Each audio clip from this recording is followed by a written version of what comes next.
Well, you have to hand it to Nissan, creating a lot of excitement in the motorsport world for introducing the Micra Cup. The first season, this was really a Quebec-only event. They had several races throughout the province, and it was so successful, they've expanded it to Ontario. They have 3 events in Ontario, and one of them is at Mosport. This is a famous racetrack, and we get to take this car on the track.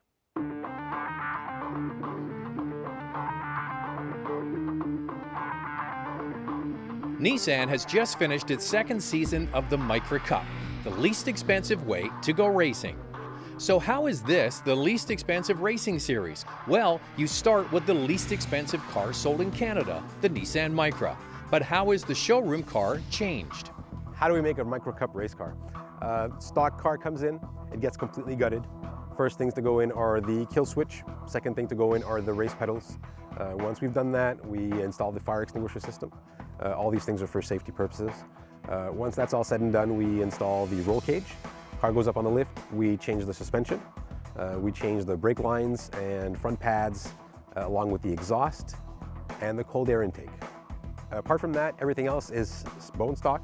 Motor and transmission are sealed, tamper-proof completely. ECU is also sealed. Nothing is played with in the electrical harness. So you're basically driving your run-of-the-mill Micra. With only 109 horsepower and 107 pound-feet of torque, this car isn't about flat-out performance, more about the driver getting the most out of the car.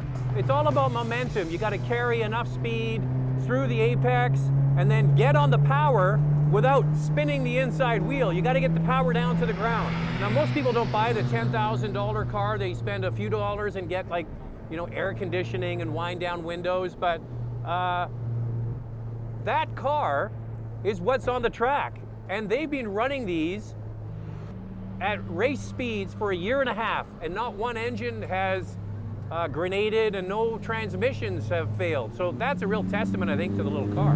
When you want to, you just stab the brake and turn in, and the car just rotates beautifully. Oh, yeah. And you can shift in the heel and toe downshift, but that base transmission is so forgiving that you really don't even have to think about it too much. So it's like we got a little bit more speed now, but it's really amazing how easy the car is to drive. Now with the slicks, you get way more grip, right? And we're here today and it's 35 degrees. It's pretty hot. The #1 roadblock to going racing is usually the price, but now there's an ultra-competitive series dedicated to inexpensive cars. Just how affordable is it? The retail price of the car is $23,000, race ready. Race ready means a set of slicks installed brand new and the car brand new, ready to race. So basically you show up at the track for $23,000. The Micra Cup has finished its second season after expanding from Quebec to Ontario. Maybe one day there'll be a Western Series with a national championship. With the low cost of accessibility, it might just happen.